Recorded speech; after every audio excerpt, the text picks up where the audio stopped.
Before we begin, I need something from you in the comments. Right now, before the story starts.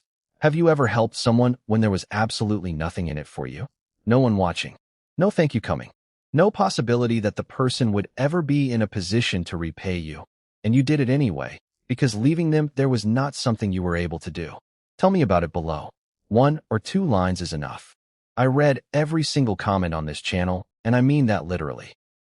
And if you're new here, click the like button, subscribe, share this with someone who needs a story tonight, and comment where in the world you're watching from. I want to see how far this one travels. Because this story starts with a coat. One coat. In an alley behind a closed convenience store in Yeonnam-dong at 4:41 in the morning on a Tuesday in November. Nobody saw it happen. Not one person.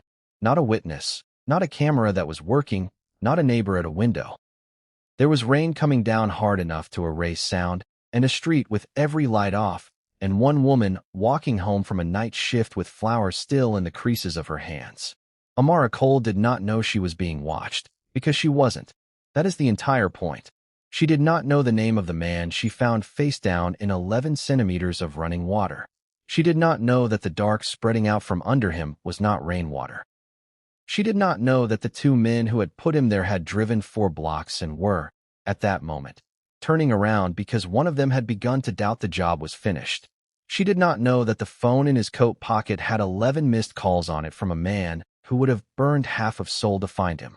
She did not know that the organization he had run since he was 31 had a name that certain people in that city still lowered their voices to say. She did not know that in 90 seconds she was going to make a decision that would reorganize her entire life. She knew he was cold. She knew he was breathing wrong. That shallow, snatching, upward breathing she had heard once before in her life, in a hospital room in Baltimore, standing beside a bed that held her father. And she knew that she was wearing the only thing on earth she owned that she would have run into a fire for. Her father's coat. Charcoal wool. Brass buttons, 2 of them replaced with mismatched ones. The left elbow mended by her mother's hand in thread that was almost, but not exactly, the right color. She took it off. She knelt down in the water in her work clothes, and she put that coat over a stranger, and she tucked it up under his chin the way you do for someone who is going to be there a while. Then she called for an ambulance, and she gave the address twice because her voice was shaking, and she stayed. Until he opened one eye and looked at her and said one word. Some kindnesses are performed. They happen in front of people. They get photographed or told at dinner or remembered out loud by the person who did them. They come with an audience built in, and there is nothing wrong with that, but the audience is doing some of the work. And some kindnesses happen at 4:41 in the morning in the rain with nobody watching, no reward possible, and no version of the future in which the person being helped ever learns your name. Those are the expensive ones. Those are the ones that tell you who somebody actually is. Amara Cole performed one of those on a Tuesday in November, and then she went home, and she slept for 6 hours, and she woke up thinking she had lost her father's coat forever. She had not. It was going to come back to her. 11 days later.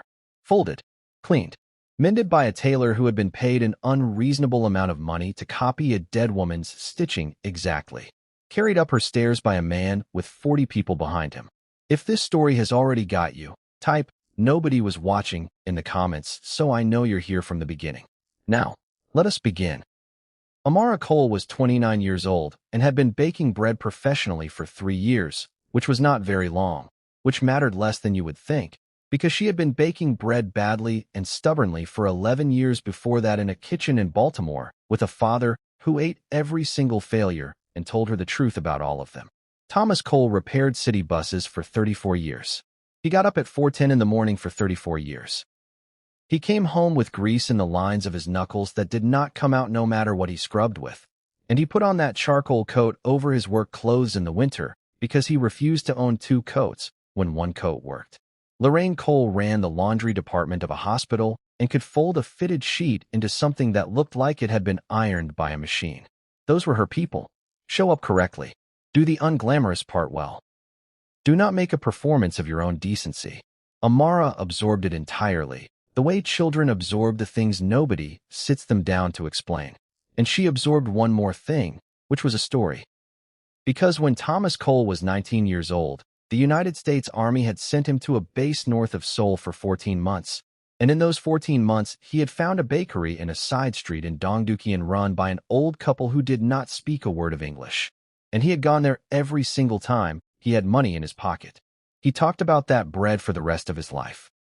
He talked about it the way people talk about a place where they were briefly, accidentally happy before their real life started. The crust, the smell, and the cold. The old woman who used to put an extra one in the bag and wave him off when he tried to pay. He said he would take Amara there one day. He said it for 20 years. He died at 58 without ever going back. And 4 months after they buried him, Amara Cole, 26 years old, no Korean, no plan, no job waiting, took his coat out of her mother's closet, put a folded photograph in the inside pocket, and got on a plane. The photograph was from 1985. A young black soldier in a field jacket, grinning, standing in front of a bakery window with a paper bag in his hand and a hand-painted sign above him in Korean that he never learned to read. She found the street. She did not find the bakery.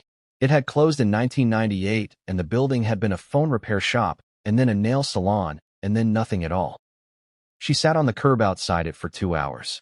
And then she did not go home.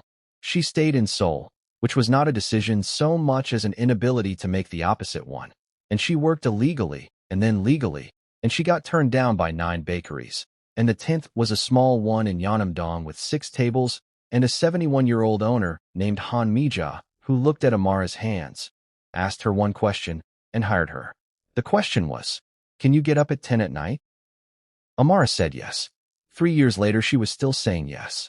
11 at night to 7 in the morning, 5 days a week, alone in a warm room in a cold city with 50 kilos of flour and a radio and the specific, enormous piece of work that nobody applauds. She walked home at the same time every morning, down the same street, in the same charcoal coat with the mismatched buttons. That is why she was there.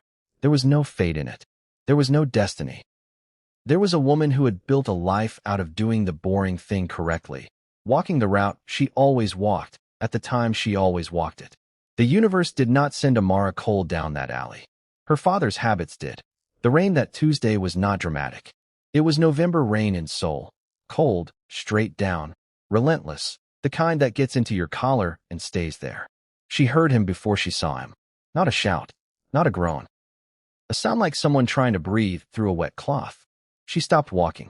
Now, this is the part of the story I need you to sit with for a second, because this is where most people go home.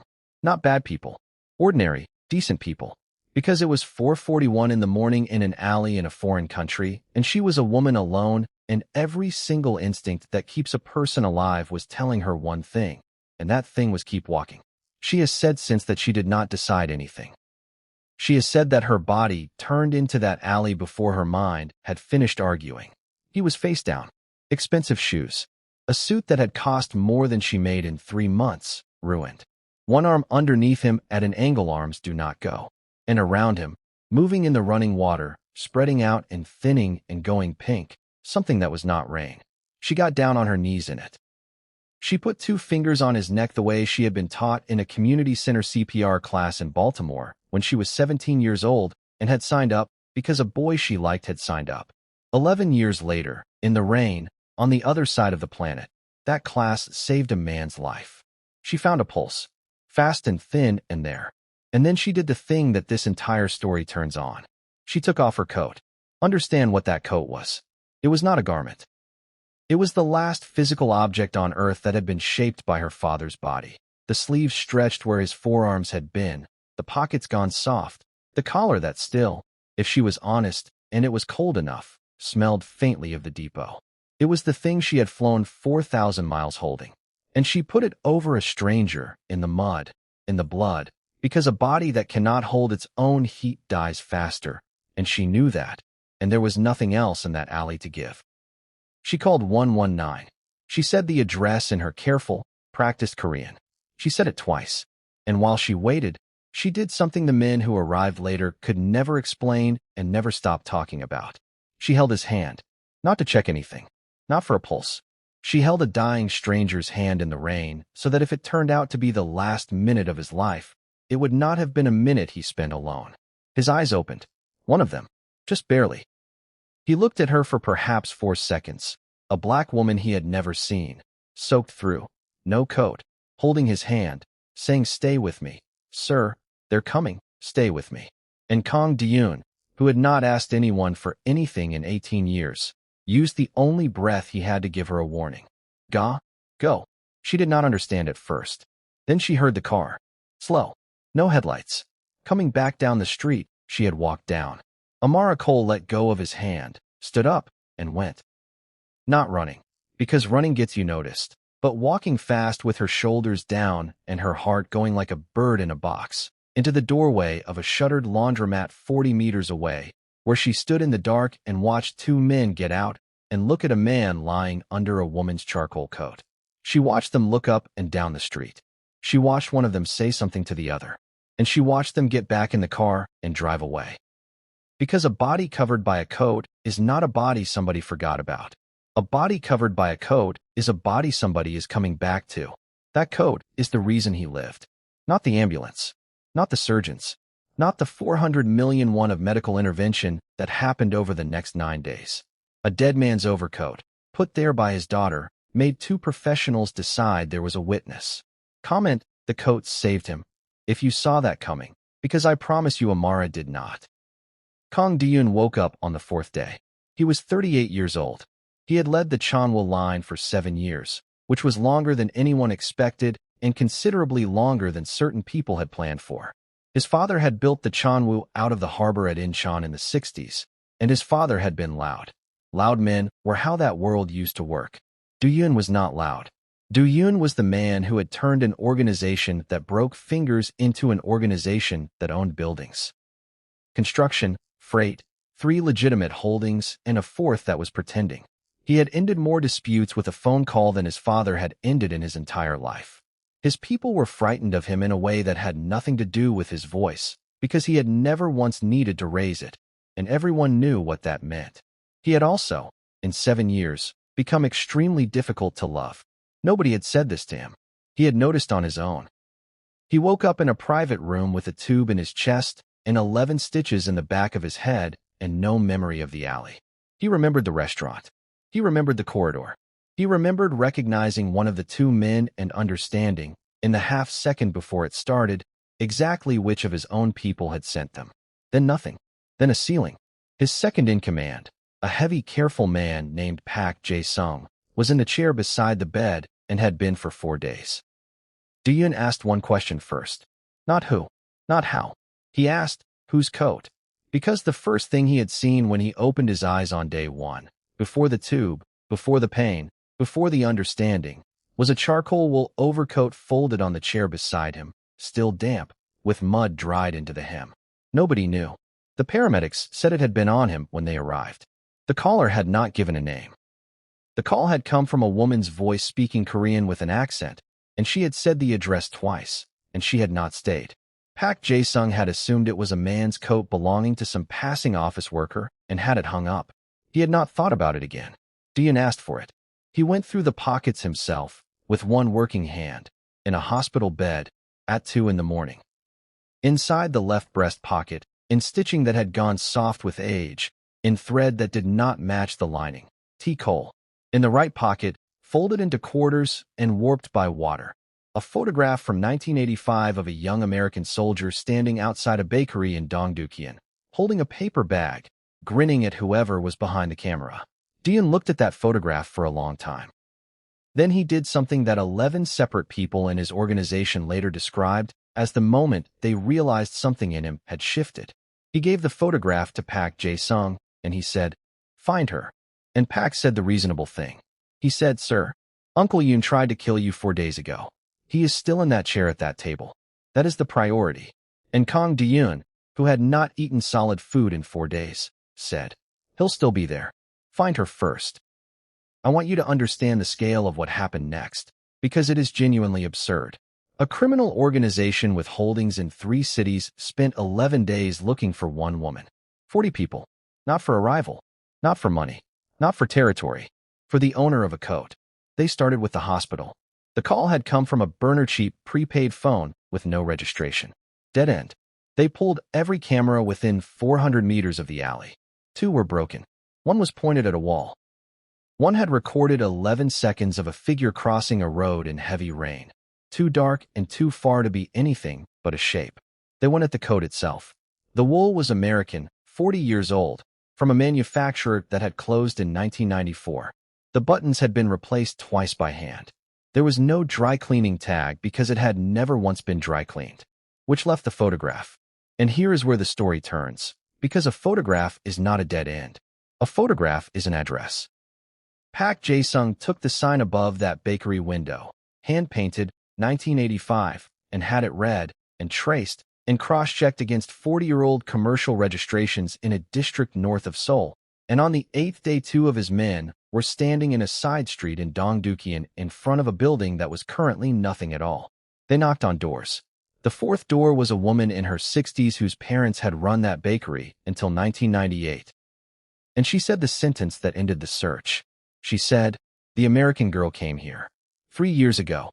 She had that same photograph. She sat on the curb outside for 2 hours and I brought her tea." She said the girl's name was Amara. She said she remembered because she had asked around for her afterward, out of kindness, and heard that an old baker in Yeonnam-dong had taken her on. 11 days after the rain, Kang Dun sat in the back of a car outside a small bakery with 6 tables and read a single page of paper. Amara Cole, 29, Baltimore, United States. Legal work visa, renewed twice. Night shift, 11 to 7, 5 days a week. No criminal record. No debts. No family in Korea. Father, Thomas Cole, deceased, bus mechanic, 34 years, city of Baltimore. A bus mechanic. Dun sat with that. His own father had owned 9 buildings and had been buried by men who were relieved. This woman's father had fixed buses for 34 years and had been mourned 4,000 miles away by a daughter who flew across the world holding his coat and gave it away to a stranger in an alley because the stranger was cold. Dun did not go in that night. He sat in that car until 4:15 in the morning, and at 4:15 he watched a woman come out of the service door with flour on her forearms, pull a thin nylon jacket over her shoulders because she did not have a coat anymore, and walk home in the cold. He watched her do that. And Park Jae-sung, in the front seat, watched his boss watch her and understood that whatever was happening was not going to be a transaction. Right? He watched her walk home with no coat, if that one landed on you. But we do not get to the coat yet, because on the 10th day of that search, something else had already started in a small bakery in Yeonnam-dong, and it had nothing to do with Kang Dun at all. Yoon Sang-tae was 61 years old and had been the loudest man in the room for 40 of them. He had served Do-yoon's father. He had expected, with the settled certainty of a man who had never had a thing taken from him, to be given the Chanwoo when the old man died. Instead, it went to a quiet 31-year-old who wore glasses to read and shut down 2 of Sang-tae's most profitable operations in his first 11 months. Sang-tae had spent 7 years waiting. Then he had put 2 men in an alley and failed. And a man who fails at that has a very short window in which to make himself too expensive to remove. So Sang-tae spent it doing what men like him do, squeezing fast, ugly money out of neighborhoods that had been left alone for a decade. Old shops. Old people. Protection nobody had asked for on streets that had been quiet since 2009. On the 10th day, 3 of his men walked into Han's bakery at 10:40 in the morning.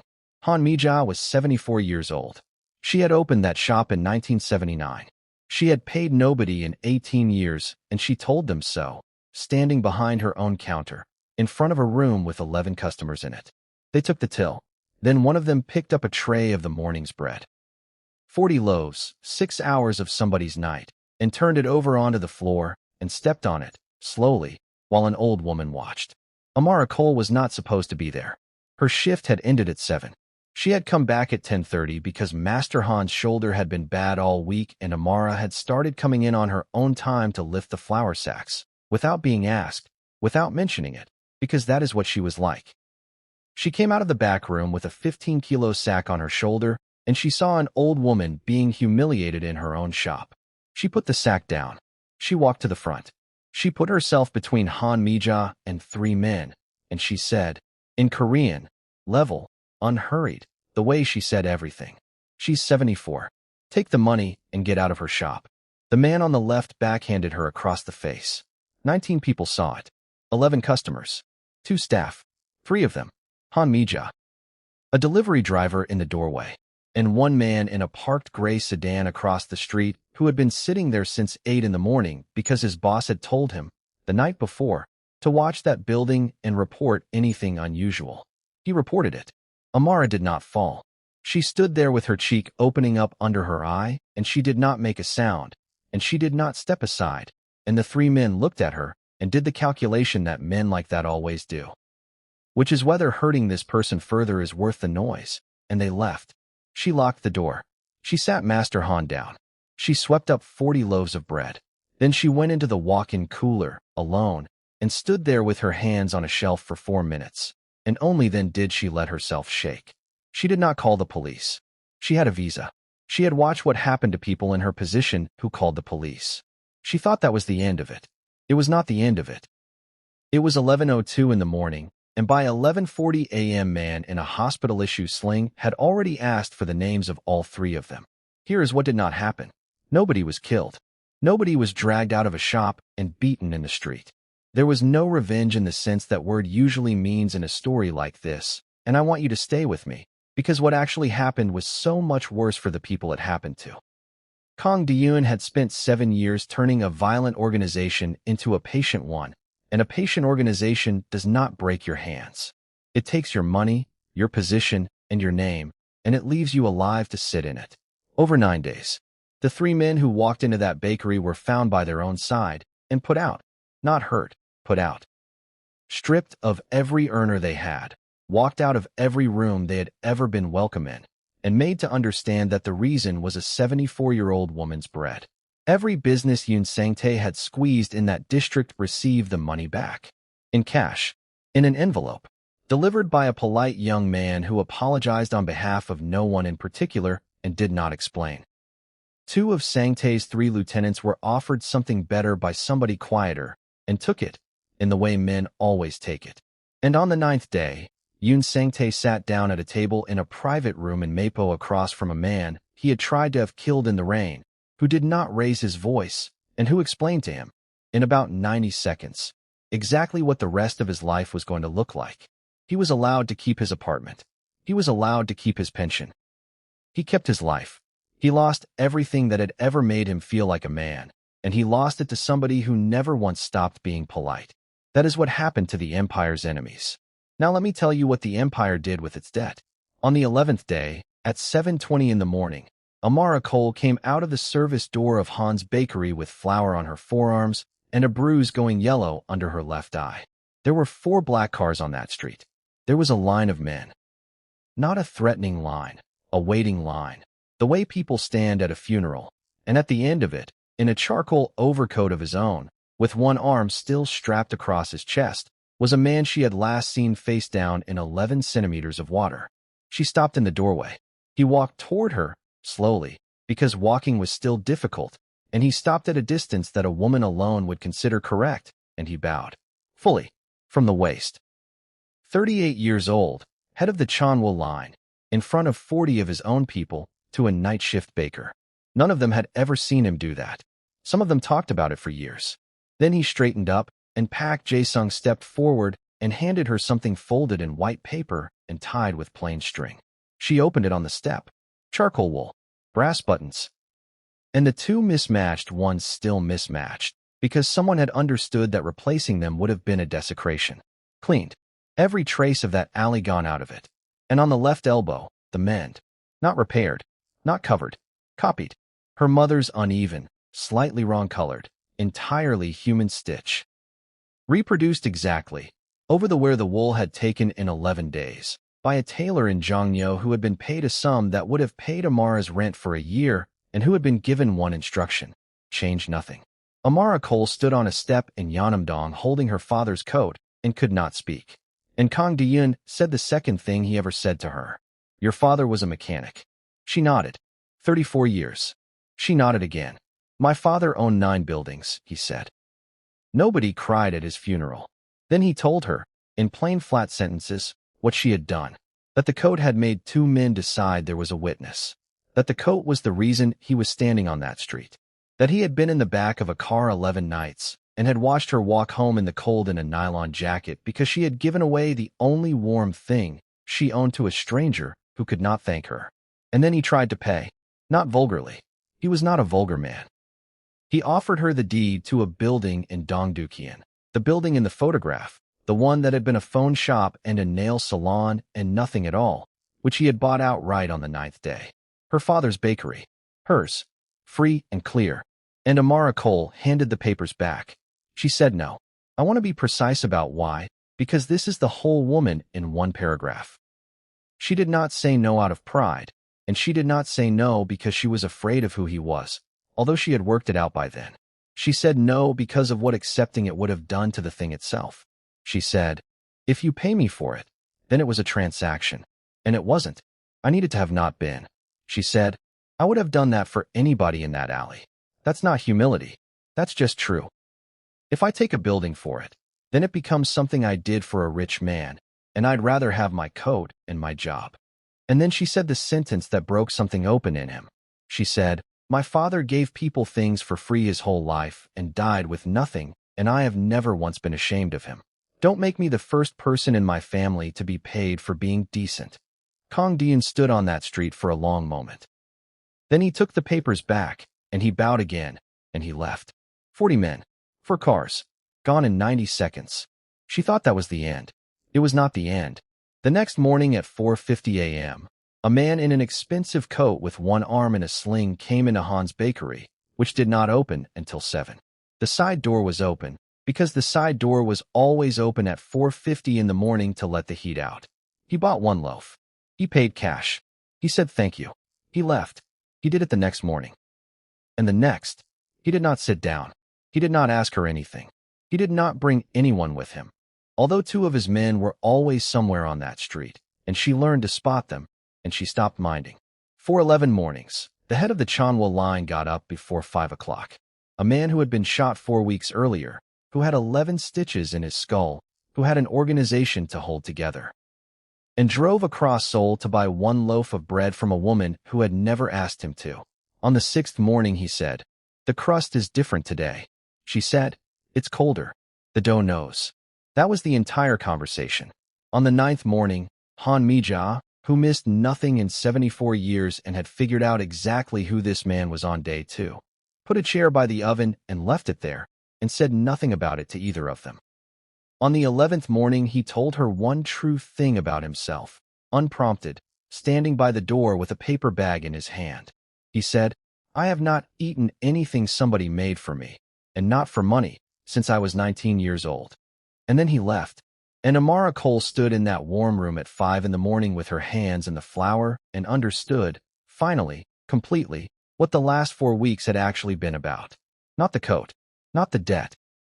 A man in a hospital bed who had woken up under a stranger's overcoat and realized, in the specific, terrible clarity of somebody who has just been reminded he can die, that in 18 years, not one single person in his enormous, expensive, frightened world had ever covered him up for free. On the 12th morning, she did not open the side door. She waited by it until she heard the car, and then she opened it herself. And on the counter, in the warm dark of a bakery at 4:50 in the morning, there were 2 cups. Not a gift, not a repayment, not an empire settling its accounts. Just 2 cups, and a chair by the oven, and a woman who had decided that this one time she would let somebody sit down. He sat. He was there for 2 hours. And when he walked out into the cold at 7 o'clock, Amara Cole stood in the doorway of Han's bakery in her father's charcoal coat with the mismatched buttons and the mend that a stranger had paid a fortune to leave imperfect. And she watched him go, and she smiled, and nobody saw that either. That is where I am going to stop, because you already know what happens next. It happens slowly, and it costs both of them. And there are people in his world who will not accept her, and people in hers who will not understand him. And none of that is what this story was about. This story was about 4:41 in the morning. A woman with nothing to gain, no audience, no chance of reward, kneeling in the rain, giving away the only thing she loved to a man who could not even ask. Nobody was watching. That is exactly why it counted. So here is my question for you, and I want a real answer. Would you have turned into that alley? 4:41 in the morning. Rain.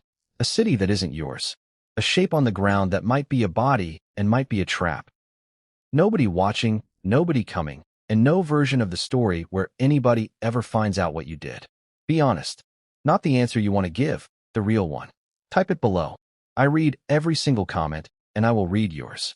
And if this story stayed with you, hit that like button, because it genuinely helps this channel reach the people who need it. Subscribe if you're new, because there is a story like this one every week. Share it with the one person you know who would have turned into that alley. They should hear this. And tell me where you're watching from. Country, city, for in the morning, on your break at work, I want to know. Because somewhere out there tonight, somebody is going to take off their coat for a stranger. And nobody is going to see it. And it is still going to be the most important thing that happens in this city. Thank you for staying with me all the way to the end. I'll see you in the next one.